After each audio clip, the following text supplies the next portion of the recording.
high conflict personalities need to be identified, whether it's at workplace, whether it's a relationship. First is that the person is preoccupied with blaming others. It's all your fault.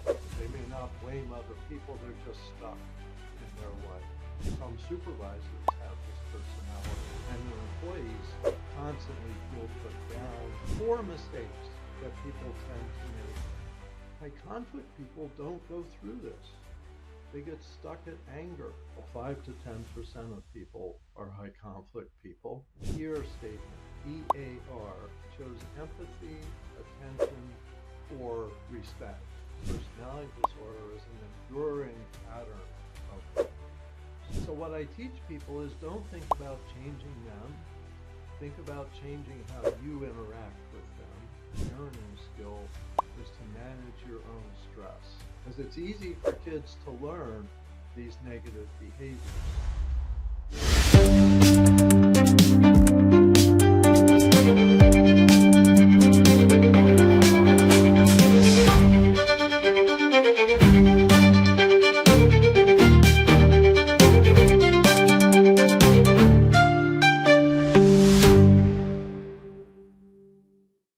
In each episode, we dwell into the realms of wellness, exploring the latest trends, expert advice, and practical tips to help lead you a happy, healthier life. We aim to bring a broader perspective to our American audience on issues that impact your daily life by interviewing guests from the US and around the world. From nutrition and fitness to mental well-being and beyond, we're here to empower you with knowledge and inspiration. So whether you're looking to boost your energy, revamp your diet, or simply trying to find a balance in your lifestyle, you're at the right place. Join us as we embark on a journey towards a better, brighter you. I'm your host, Dr. Amir Khan, and together let's unlock the secrets to living life to its fullest. Not all conflicts are bad. Some push us to grow, set boundaries, and become stronger. But what happens when conflicts isn't just a moment? It's a pattern. Some people don't fight to resolve. They fight to dominate, blame, and create chaos. These high conflict personalities need to be identified, whether it's at workplace, whether it's a relationship, among families, among friends. These leave a lot of people feeling drained and powerless. Here's the good news. You don't have to be their next victim. Today, we are going to uncover the surprising truth about high conflict people and personalities. How can we deal with them with confidence and clarity? If you ever felt stuck in toxic cycles, get ready for an exciting, eye-opening session and get some insights, changing strategies that will help you protect your peace, take back control, and turn the conflict into an empowerment. Welcome to another episode of Khan Clinics. I'm your host, Dr. Amir Khan. Our guest today is Bill Eddy. Bill is the co-founder and chief innovation officer of the High Conflict Institute. He pioneered the high conflict personality theory to explain and manage relationships with highly difficult people and personalities. He's also the co-host of the popular podcast, It's All Your Fault. With over 12 years as a licensed clinical social worker, 15 years as a certified family law specialist, and 15 years as a senior family mediator. He brings a lot of experience, a wealth of knowledge, and specializes in conflict resolution. He's also the developer of the New Ways for Family Skills, training methods for high conflict divorce, and new ways for mediation methods for high conflict cases. Bill authors over 20 books on managing high conflict personalities, including 5 types of people who can ruin your life, and splitting, protecting yourself while divorcing someone with borderline or narcissist personality disorder. Other notable works include Biff, It's All Your Fault, and Our New World of Adult Bullies. His expertise has made him a leading voice in conflict resolution, offering strategies to handle toxic interactions. Bill Eddy, welcome to the show. Thank you so much, Amir. I'm glad to be on.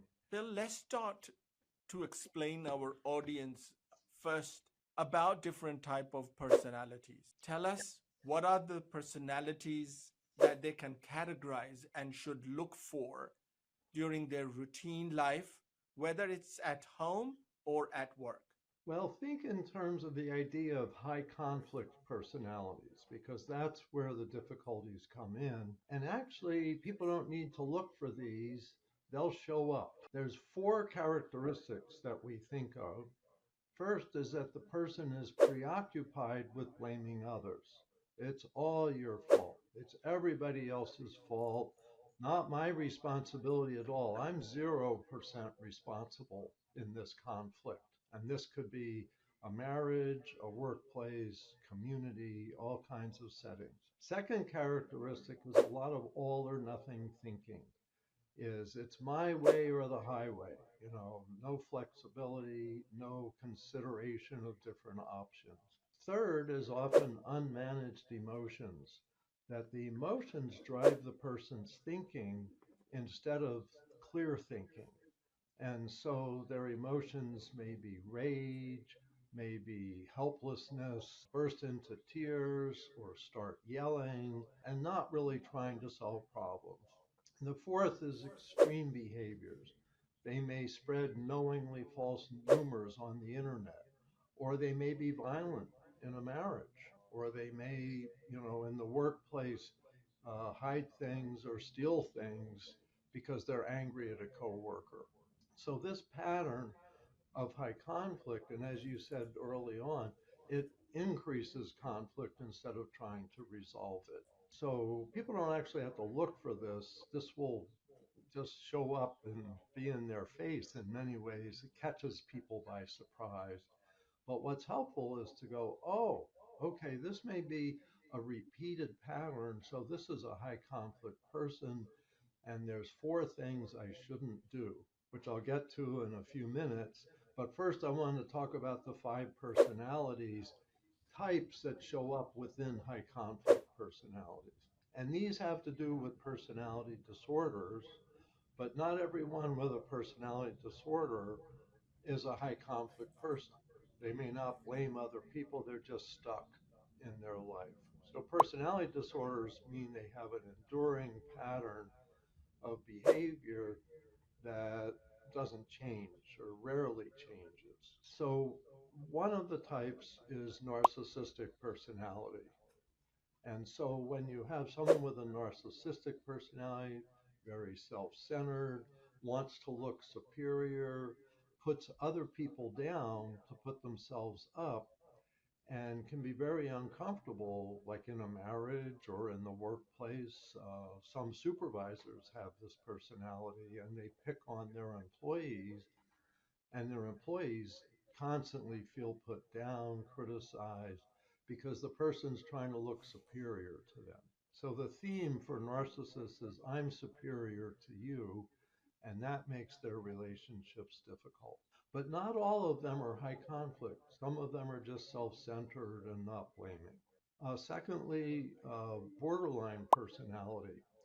And this is a wide mood swing, maybe sudden intense anger, and then loving and friendly and wonderful. So it's kind of a bit of a roller coaster, but it catches people by surprise because they think when everything's good, suddenly the person's outraged.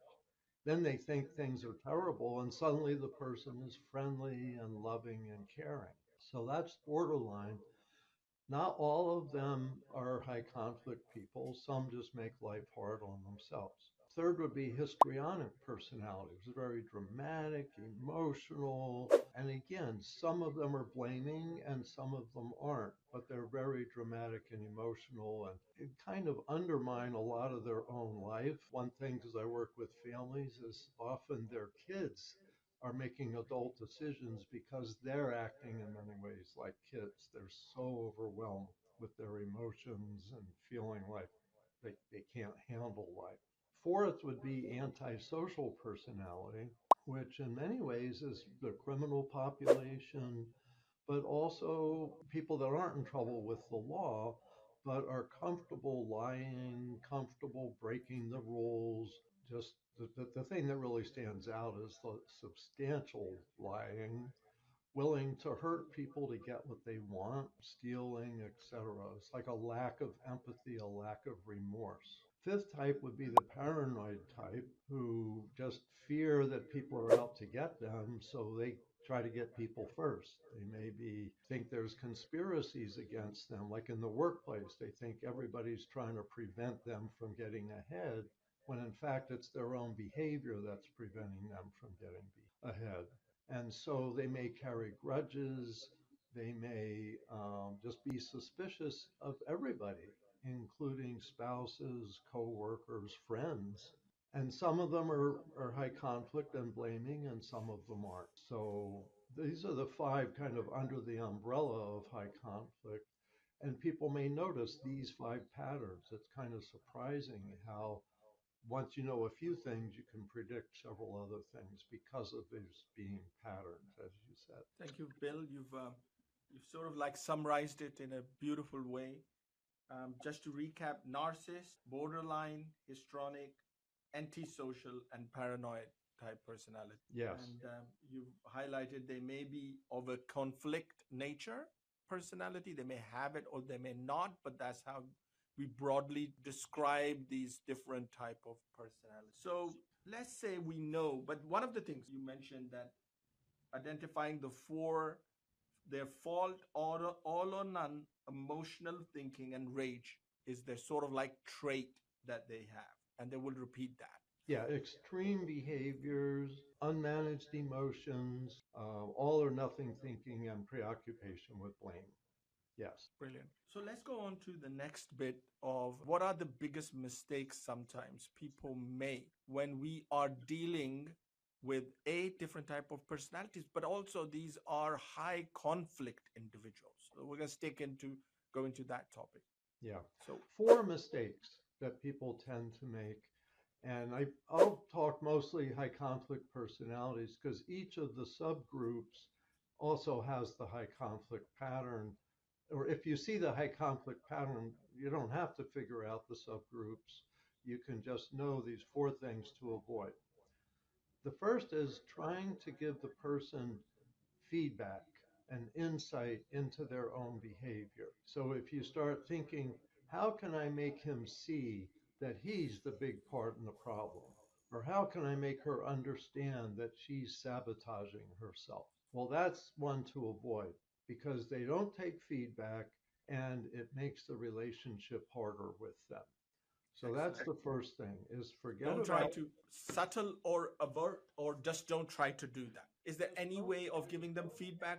Pardon me? Yeah. So don't try to give them feedback about their own behavior to them because they'll just become more defensive and they won't like you. So Sure. instead, what you want to do is talk about, let's look at your choices now. So, like if you're in a couple relationship and they're saying, you did something yesterday and it's all your fault, and you want to say, well, look, you're the cause of the problem. Don't say that. You'll just get a new argument. Instead, say, you know what, let's talk about what we should do now. And so maybe it's planning an event or something like that. Let's just talk about what the next steps are. So keep the focus on what to do now and what your choices are rather than giving them feedback about themselves. Second is don't focus on the past. Focus on the future because people can argue endlessly about the past with high conflict people and you won't resolve anything because they're stuck in the past. So you want to say, you know what? Let's talk about what we can do now. I'm not going to argue about the past. We'll just have to agree to disagree or something like that. The third is not focusing on emotions, instead, focusing on thinking and doing. And the mistake people make is they try to talk people out of their emotions. And high conflict people show more emotions than the average person. And they, in many ways, do sabotage themselves because their emotions take over and they don't think clearly. But by focusing on their emotions, saying, well, how do you feel about that? Or you shouldn't feel that way. When they focus on their emotions, they feel worse. When they focus on thinking and doing, they feel better. And the reason for this is very interesting. And I think, medical people certainly can relate to this, but the average person can as well. And that's the grieving process. When we go through the grieving and healing process, basically 5 stages: denial, anger, bargaining, depression, and then acceptance.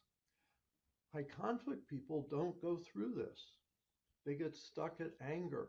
And so they don't resolve and heal and move forward from their emotions. And they're constantly talking about the past, I think, because they're trying to grieve and heal, but they don't have that psychological mechanism. And someday I hope people figure out the brain aspects of this to help people go through the grieving and healing process. So instead, what happens is they blame, they're stuck in the past, but they don't resolve the emotions. So if you're in an argument and they say, well, you're making me feel angry, you want to say, let's not focus on our feelings. Let's focus on what to do now. Let's focus on what our choices are now. So you want to stay away from trying to give them insight, stay away from focusing on the past, stay away from focusing on emotions, and don't ask them how they feel in the middle of an argument, because they're going to feel terrible and they'll feel worse if they focus on how they feel. So you want to focus on thinking and doing. What do you think about that? What can we do now instead? And the fourth thing that people make a mistake is they say, you're a high conflict person, or you have a personality disorder, or you're an abuser, or you're an alienator, or whatever labels. And nobody likes labels. It doesn't help, it makes it worse. And with high conflict people, if you say you have a personality disorder to them, they will never forgive you, even if they do. So don't say that. You can think that, but don't say it. So those are the 4 biggest mistakes. Brilliant. So don't give them feedback. Don't focus on the past. Don't focus on emotions. And lastly, don't label them. Yes. So it's a lot of don'ts, That's the 4 right? don'ts. Would you say avoidance is the key and just moving on, looking at the future and trying to come up with steps that could help a relationship is the way to go? I think that's the major way to go. I can give you 4 things to do. Hmm. But it's basically, those are the most important, is avoiding those pitfalls. But 4 things you can do. Right. First is something we call an EAR statement, EAR, statement that shows empathy, attention, or respect. So when someone's blaming you and says, yesterday you didn't plan the party right, you did everything wrong, you Right. can say, wow, well, sounds like you're having a hard time today. Or I can understand that would be frustrating for you. Or I Sure. respect your knowledge on this subject. Let's talk about what we can do now. So it's a brief statement that acknowledges them with some empathy, attention, or respect. And attention might be, hey, I see you're upset. Tell me more. I want to understand what's troubling you. So you're not fighting with them, you're working with them. Second thing is looking at options, proposals, choices, etc., analyzing options. And I should tell you, I call this the CARS method. C for connect with them with an ear statement, A, for analyzing options, get them thinking so they're not stuck in all or nothing thinking. Third is respond to misinformation. And that's where our BIF method comes in, which I'll talk about in a couple minutes. And then C is think about consequences. S is think about setting limits, because high conflict people often don't stop themselves. So you may need to say, hey, you can't talk to me that way. If you keep talking that way, I'm going to end this conversation. And so setting limits and imposing consequences. So those four to-dos: connect with your statements, analyze options, respond to misinformation by being brief, informative, friendly, and firm, and set limits, because they need that. They don't stop themselves. And actually, I'm working on a book on that right now. So by the end Really? of the year, we should have setting limits and imposing consequences. Slick solutions, SLIC. Fantastic. Tips being you should look at options, try to connect, but that's your C. A is analyzing or analytic analysis and options, looking at Yeah, what's the analysis there. And R, you said, is response to information, whether there is benefits, information, what's out there for you guys, or a conflict. And then C is not consequences, but it's more like S for setting limits. yeah, exactly. And that's what the books talk about. Like the five types of people who can ruin your life talks about, you recognize this, then try these four things. So what to avoid Excellent. and what to try. Bill, do you think that these high conflict personalities ever change? That's Or is that something that's a trait and is going to remain there and you just have to deal rather than they're changing, one has to change. I have to change. What do you tell your patients, clients, or your friends? basically, it's sad, but what you're saying is correct, is they rarely change. I don't want to say they don't. Some people with high conflict personalities do learn to calm down, but most of them just continue on with this. And I mentioned personality disorders, and the definition of a personality disorder is an enduring pattern of behavior. So it's very likely what you see today, you'll see in 5 years, you'll see in 25 years. And so generally they don't change, but sometimes some of them do, usually after some kind of intervention by, for their family or in the workplace, etc. But so what I teach people is, don't think about changing them. Think about changing how you interact with them and managing the relationship. So really focus on how you talk to them, how you, subjects you'll get into, subjects you won't get into. The CARS method, like I just described, is think about that rather than telling people, hey, you have to change that behavior, because they're very unlikely to change that behavior. It's harder to change someone's personality than it is to help an alcoholic or addict go into recovery, because personalities are formed earlier in life. First 5 or 6 years, significant personality development. Alcohol and drugs often come in adolescence or young adulthood, and so they're easier to overcome. And we know that's not easy. So if that's hard, changing personalities is really hard and doesn't happen that much. But there's the borderline personality I mentioned. There's a good treatment for that. It's called DBT, dialectical behavior therapy, and they're seeing good success with that. So if someone's dealing with someone they think has borderline personality, they might look into trying to get them into DBT treatment, because it has had some good success. Excellent tip. Excellent, excellent tip. Eddie, I want to go on to the next topic a little bit and discuss children. Yeah, And, they become, unfortunately, a third party when there is a conflict. And adults, a lot of time, drag them in sometimes, and at other times, they're silent victims and they're observing everything. Give us some tips, first of all, to tell to our audience what should we do about the kids. First of all, it's what are the techniques we should use not to involve children? What should we tell them? And then the second situation would be they're silently observing, and they're how do you reinforce them to think still in a positive way, obviously a lot of times after the conflict is resolved. Yeah, so this is hard, this is tricky, but this is so important. So one of the first things is helping children know about managing emotions. That parents, they may make a mistake, they may yell at the other parent and then say, I need to manage my emotions. I need to be responsible. And we talk about what we call the four big skills for life. Teach the children these four big skills by demonstrating them. One of them is managed emotions. And what research finds is probably the second most important parenting skill is to manage your own stress. And so if you manage your stress, you'll be emotionally available for your child, and your child will see that you can manage stress and learn how to do that themselves. Second skill is teach flexible thinking. Tell the child, there's usually more than one answer to most problems, and let's be open-minded to look at this.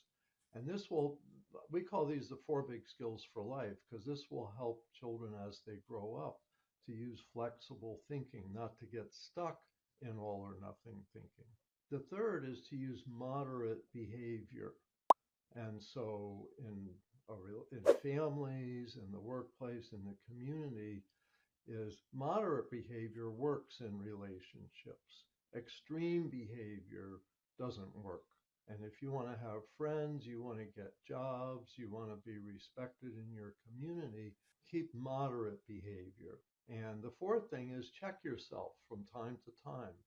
Am I being flexible in my thinking, managing my emotions using moderate behavior? So you check yourself rather than blaming others. So these four big skills help them not absorb the negative behavior of high conflict. And that's the thing we want to do. We want to help them see what's a healthy way to grow up. And if their parents are fighting and one of them's a high conflict person, but the other isn't, the child can learn from the one who isn't how to manage themselves. And I deal with a lot of divorce situations where there's a high conflict parent and a reasonable parent. And so we help the parents teach the child, but we get court orders sometimes for both parents to learn these skills. And we call this the New Ways for Families method. So people are interested in these skills, helping their children. And we're also launching a program for intact families with this as well, learning these four big skills and teaching them to your children. Flexible thinking, managed emotions, moderate behavior, and checking yourself. Excellent. That's brilliant. And I really appreciate that. So generally, you're saying children do get involved in conflicts. They are gonna get involved in conflicts. We have to also educate, teach children to how to act during these high conflict parents or high conflict personality. So you're gonna teach them. If it is avoidable, if they can avoid that personality, then the best is just have them avoid and come back to it at a later stage when they're grown up, more mature. But if they can't and they're dealing with parents or one of the parents, then you're going to have to try to develop these traits that you've highlighted. Yeah, so you want the parent who's reasonable to really teach the child what's reasonable, these four big skills for life, so that they don't learn that as much from the angry, hostile, blaming parent, that they learn that's not the way to be. Because it's easy for kids to learn these negative behaviors. So they need the other parent to be really good at explaining this isn't what we're trying to do. Johnny, we were yelling, and now, we've calmed down, and I want you to know that I respect your other parent. I love the other parent. I just disagree with the behavior, and we're working on being managed and flexible ourselves. So that's the thing to teach to the kids. And when one parent teaches that, the kids often learn that, and that's good. Excellent. Thank you for explaining that. Eddie, tell us about specific professions or environments which have to deal with high conflict personalities. A lot of people, professionals that are in those sort of environments. What are the advice you would give them how to cope with these conflict personalities? Yeah. For professionals, first of all, I would say recognize that high conflict personalities and situations generally arise in close relationships. So that's why we see more of this in families, but we also see this in workplaces where people have to work close together, like healthcare, like higher education. That the tension and closeness, you can see more of this behavior. Also, that high conflict people, because they blame a lot, they blame people close to them, but they also blame people in positions of authority. And so they like to attack and criticize the police, government officials, government agencies. So people in the professions of like law enforcement, rules, enforcing the law, get attacked more, mostly verbally, every once in a while, violently. But people dealing with families a lot, um, so therapists, doctors, lawyers, um, the clergy, etc., dealing with families is more likely to see all of this and to be able to recognize it isn't a high conflict family, that the family may have a high conflict individual. And that's the thing that, there maybe one person needs some more attention to calm them down, learn some skills, but also teach skills to everybody in the family, the kind of skills that I just talked about. Now, some people say, are certain professions more vulnerable to having high conflict people? And the reality is, if people have a lot of power over somebody else, that attracts high conflict people. So we often see them in management positions, like in business. We see a percent, say, in police force. We see a percent among lawyers who are high conflict people because there's a lot of tolerance for conflict in the legal field. But we also see in healthcare, higher education, that there's a lot of tolerance for high conflict behavior. And sometimes that reinforces people with these personalities. So mostly they could show up anywhere in the world, every occupation, every culture, every economic level, etc. And the thing is, think about the personality rather than the position. If you see a person with this personality, use the kind of skills that I talked about. Excellent. Thank you for responding to that. And let's go to one area that is very prevalent right now, and that is social media. Mm, Give our audiences, please, some tips. What tips would you give for those who need not to respond to angry messages, texts, emails, for example, and especially when they see social media stuff online? yeah. So let me mention our BIF method, say a little more about that now. It's designed for emails, texts, social media posts. And the B stands for brief.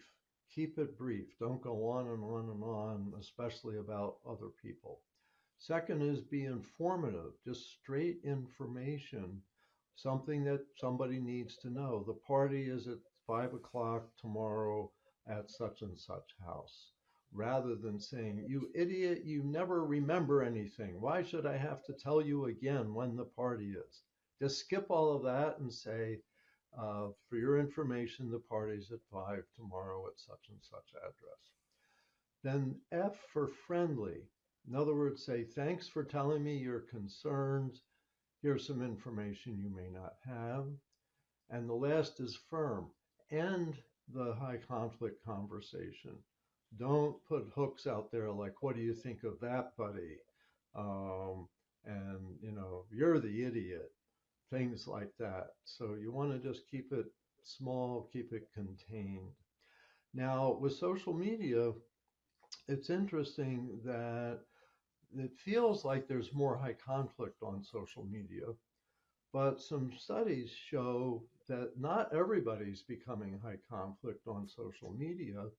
It's people who tend to already be high conflict in person, and on social media, they can multiply their negativity. And so, what a lot of people do, they start seeing a conversation getting really negative and high conflict, blaming, all or nothing, is to just withdraw from that conversation. Don't get stuck there, because you can't argue with high conflict people and convince them to become reasonable. So that's what the research shows, is it's that percentage. Now, in terms of percentage, I often talk about 5 to 10% of people are high conflict people. And we don't have research to confirm that, but we do have research that says about 10% of people have a personality disorder, and that seems to be relatively true worldwide.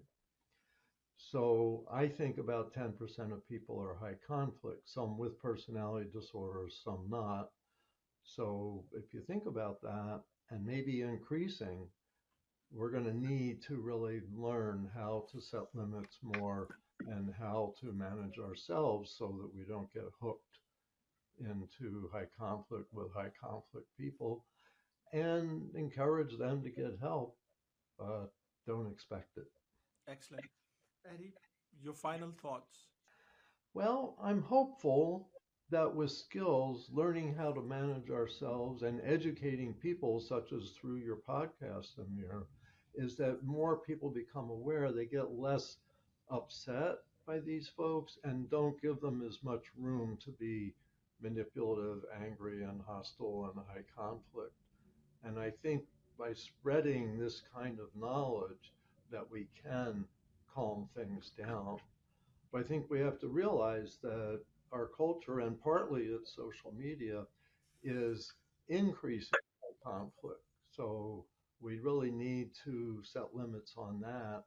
And especially in families, I encourage parents, it's important for you to set limits on what your child's exposed to, because a lot of this is really not healthy for them. So I think education to me is the way to go. And programs like this, I think, help with that. Truly appreciate that. And I'm afraid that's what all we have time for today.